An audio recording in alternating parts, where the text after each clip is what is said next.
Welcome to the Food for Your Soul podcast, where we apply the Word of God to the hearts of men and women to stoke the fires of your delight in Christ.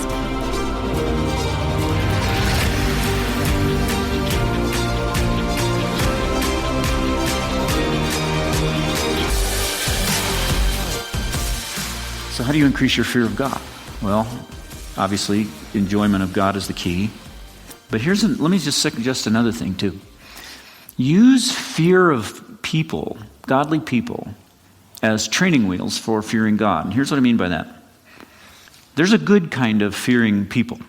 How many of you really struggle with you don't have to raise your hand, but how many of you really struggle a lot with caving into your enslaving sin on Sunday morning in this room at church?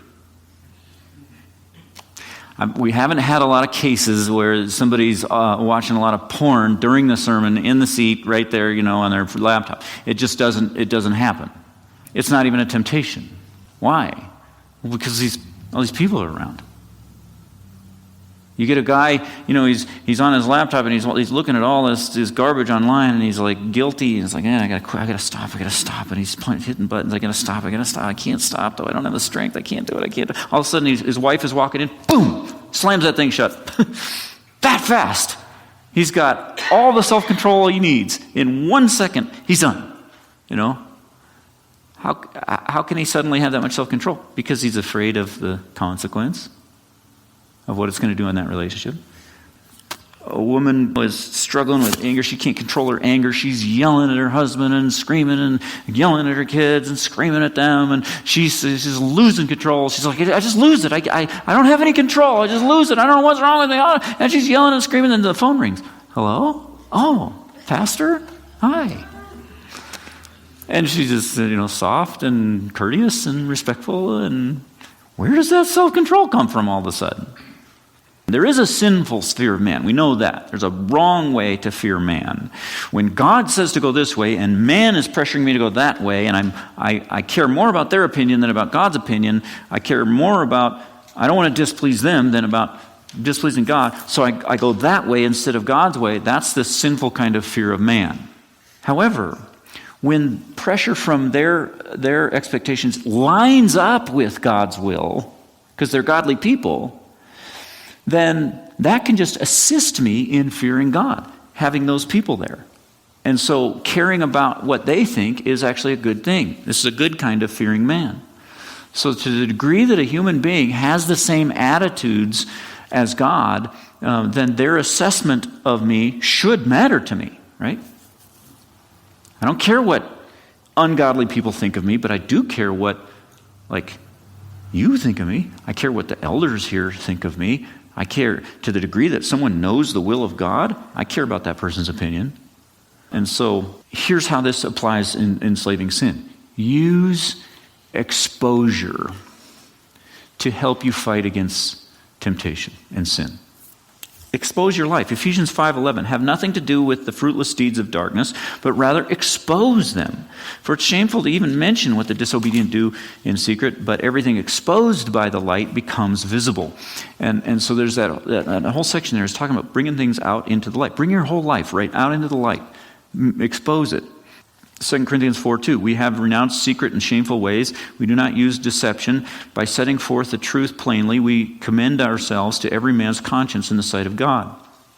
So Paul even did this. He exposed his life to people. There's shame connected with exposure of sin. And that shame is painful, and it can be a great tool to help you fight against enslaving sin. Make a commitment to yourself. And I think this is absolutely critical. I doubt anybody will have success in ever escaping an enslaving sin unless they make a commitment that every time they stumble, they're going to confess it honestly to an accountability partner. I think if you do everything else we talk about and you don't do that, I don't see you having victory. This is just critical. You've got to come out into the light. You can't stay in the dark and get victory over this thing. It's just not going to happen. Just like we were talking about in our little small group. There's safety in numbers, even spiritually. There's safety in numbers. And lone rangers are dead rangers. This is tough because I know many people want to do everything except this. They'll do everything we talk about in this whole class except this. They just don't want to come clean. They don't want anybody to know how bad it really is in there. And so they're going to fight alone, and they're going to lose. And all of you had the courage to come here. That's impressive. When we first proposed this class, some people said, "Who's ever going to come to that? They'll be embarrassed to even come." It's great that you came. I think there might be some people watching the video who they just think, "Man, I could never ever show my face in a class like that." And I'm certainly not in the small groups and expose my weakness and my sin. You keep that sin in the dark and you'll lose. Ephesians says those who get drunk at night. Those who sin at night. There's a reason for that. There's a reason why there's a lot more crime at night than in the day. When it's exposed, it's not as much temptation. So you got to decide what's more important to you, your pride or your purity. Will you sacrifice your image at church in order to have victory over sin? Or will you sacrifice your holiness in order to keep your image intact? What's more important to you? And here's the point that a lot of people don't realize. The people in church will typically be more impressed with you when you're honest than when you're seemingly perfect. How many of you are impressed with these people who walk around and they seem like they're perfect? It's not impressive. It's not impressive. People can't stand people like that. But how many of you love it when you see somebody that's just honest? They're just genuine. You know that what you see is what you get with them, And yeah, there's some ugliness there, but man, they're just so real. Man, that's a breath of fresh air, isn't it? We love people like that. There's a very helpful little book that I would recommend all of you read. It's called Finally Free by Heath Lambert. It's a book about how to fight against enslavement to pornography, but the principles apply to any enslaving sin. So it doesn't matter if it's pornography or anything else. And there's a helpful chapter 3 on accountability. He's got some really good principles there about accountability, and I would recommend that. I'll give you a few of my own. Let me just give you a few pointers on accountability. First, don't ever ask somebody to hold you accountable. That's not your accountability partner's job. You make yourself accountable. Nobody can hold you accountable. Nobody can hold you accountable. Your accountability partner can ask you questions. Did you do this? Did you do that? You can fudge the answer. You can give answers that are vague. If you're not going to be honest, there's no one who can make you be honest if you're not going to just expose your heart. Don't put it on them to make you accountable. You have to make yourself accountable to them. Be accountable. Be accountable. Make a commitment that every time you stumble, you're going to confess to your accountability partner the same day. The same day. And confess it all. Be totally honest. If you start finding ways to confess that don't really hurt, you don't find it all that hard to confess, there's no shame, you're probably just being too vague. And that's not going to be helpful. That's not going to deter you from getting into the sin. Say what you did and for how long and what your motives were and what you were trying to do and why and all. Just put it all out there. Just put it all out there. I can tell you there's times when everybody's around and you're not tempted. All of a sudden you're alone in the dark and you're really, really tempted. But if you know, oh man, if I do this, I'm going to have to, right away, I'm going to have to tell my accountability partner, it's like someone's still with you. So I would strongly, strongly urge you, find an accountability partner and just make this commitment. I'm going to confess. Here's the things I'm going to confess. I'm going to confess them the same day they happen. Now, that in itself might not be enough either. The more times that you confess to your accountability partner and the more times they respond with understanding, the less painful it is each time. And after a while, you get used to it and it's not that traumatic anymore. So in addition to an accountability partner, I would suggest, as much as possible, live your whole life in the open. Just have a lifestyle of exposure. Don't be a private person. You can't afford to be, if you're struggling with an enslaving sin, you cannot afford to be a private person. I don't think any Christian can afford to be a private person, but especially not if you're struggling with an enslaving sin. It's just foolish for an addict to have long segments of time where nobody knows where he is. Right? It's just dumb. His credit card statements his bank activity should just be an open book to his spouse or his accountability or a close friend or somebody. Just an open book, anytime. Put Life 360 on your phone. You ever heard of Life 360? Great app. Our family has this just so we know where everybody is. It's actually a handy app, whether you're struggling with sin or not, just so you know where people are. If it's a situation where you're going to be tempted to go somewhere where you shouldn't go, just put Life 360 on your phone. And then your spouse can just at any time just look and see.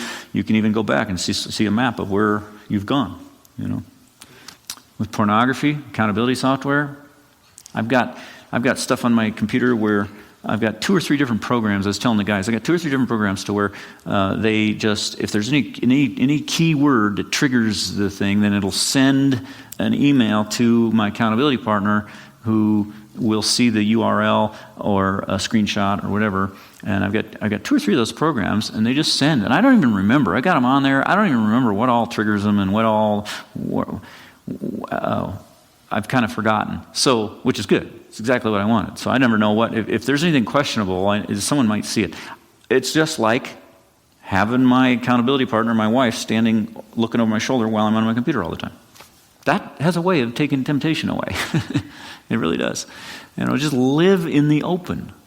Just make your life out in the open as much as you can. Don't have private email that your spouse doesn't know, can't see, and doesn't have the password to or whatever. And live in the open. Live out in the light.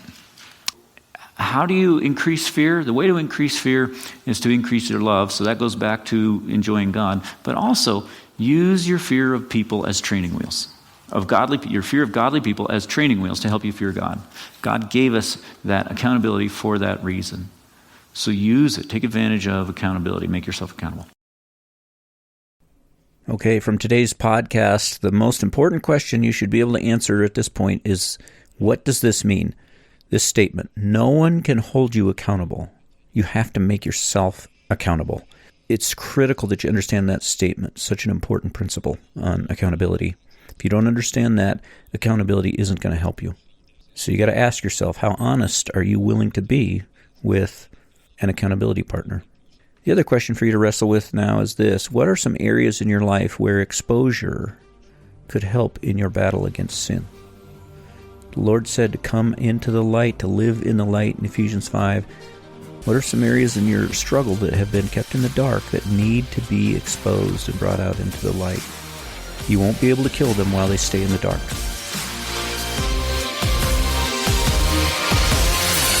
Thank you for listening. Our prayer is that this season of the Food for Your Soul podcast will help you tap into deeper and deeper experiences of the fruit of the Spirit, especially self-control. Your thoughts about the materials in these studies are important to us, and they may be helpful for others as well. A link to this podcast is posted on the Food for Your Soul Facebook page every weekday morning. You're invited to follow that page and post your reactions to that day's content.